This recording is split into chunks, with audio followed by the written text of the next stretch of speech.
I went to Thailand many years ago, and I went to a venue with my family, and all day something didn't feel right from start to finish. I mean, I saw elephants playing football. I saw them being treated badly, sort of behind the scenes when you could kind of see around the corner.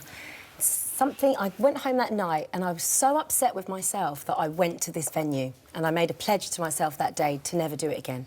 And the thing is, we are animal lovers.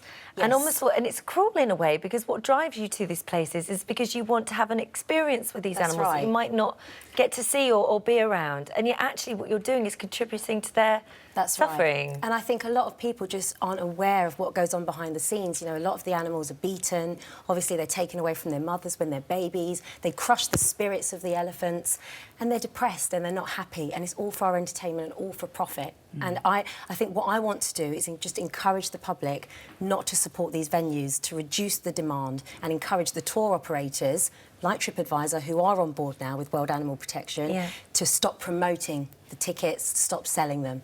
It's difficult, isn't it? Because it's all well and good for us to make these rules, important rules, valuable, valid rules from this country. Yes. When you have those sort of events and spectacles which are a major part of that particular country's economic growth in that area. I know, but I think it's really about encouraging and educating. And there are so many other ways that you can see wild animals in the wild, whether it's sanctuaries. You know, sanctuaries do incredible work, and I think that's another thing. It's about, you know, charities like World Animal Protection working with these venues to kind of make those transitions and get the animals back into kinder venues. What did you see behind the scenes? Well, we saw the animals were chained up.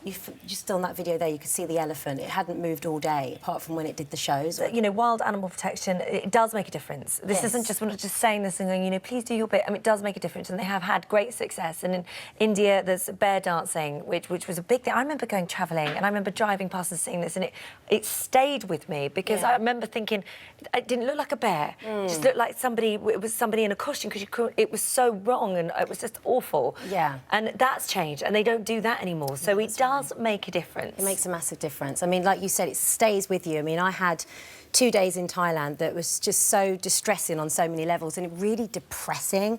And in a way, you just kind of think, why would we want to be a part of that? It's just about not participating in it. And I know that the public love animals so much that if they know this, they will make good decisions. It's interesting you say that, because I do think once you point out what you've already pointed out in the 4 minutes you've been sitting here, a lot of animal lovers who have done that on holiday will think, oh, they didn't know. My God, I didn't know. I know, Yeah. I know. But in the wild, you would never be able to ride an elephant.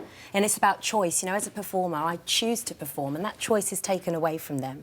OK, well, you're using the hashtag not entertainers. Wildlife, not entertainers. Wildlife, not entertainers. Yes. Can we talk a little bit about BGT? Because you're doing all the audition phase at the moment, aren't you? So how's it going? What are you hoping to find this year? What have you all chatted? I mean, you travel. I mean, seriously, get the tube. Balance, isn't it? Look at that. It's just such a great There's photo. a balance and a half. But so what are you hoping to find this year? Because, you know, we've had the dog entertainers, which actually, appropriately, that's a very different thing. Absolutely, because they're not wildlife, and it's a choice, and you can see that the dogs love it, and the relationships that our dogs have with us. It's beautiful, isn't it? Yeah. I would like to see a comedian do really well. Yeah. It's one of the hardest things to do, stand-up comedy. And so I think as long as we keep every year, as long as a different kind of act wins, I think it keeps the show really interesting. Yeah. And dance, dance, dance. Yes, dance, dance. Oh my God, it's such a great show. Do you know what? It's my favourite set on TV. Yes, Phil. Great set. It is a great set. And all I just love it. It's you great, love a right? technology. Oh, I love a bit of technology. Love a bit of Oh, I do technology. love a bit of tech. But the first time it came on the first time I watched it, I thought, at last, VR done properly, big screens. It looks so good, because you can create anything. Anything. And it's mind-blowing. I'm like, that stage is insane, and they're doing so well. The standard of dance is really good. Yeah. So they execute the dances brilliantly. We've got more exciting things to come. Who was it that did the tap routine at the weekend? Johnny. And slipped right at the very end. I was gutted. I mean, I don't care that he slipped. He should have been given 10s across the board. He was stunning. He was absolutely brilliant. It was a shame the levels amazing. Yeah, really Thank good. you. Thank you. Lovely to see you. Thank you. And can I quickly say, if people want to pledge to not support these venues, they can go onto my social channels, and I'll have all the information on there. All right, perfect. We'll link to that throughout as well for you. Thanks, guys. If you enjoyed that, there's more of the same right here. And make sure you subscribe so that you never miss the best moments from this morning.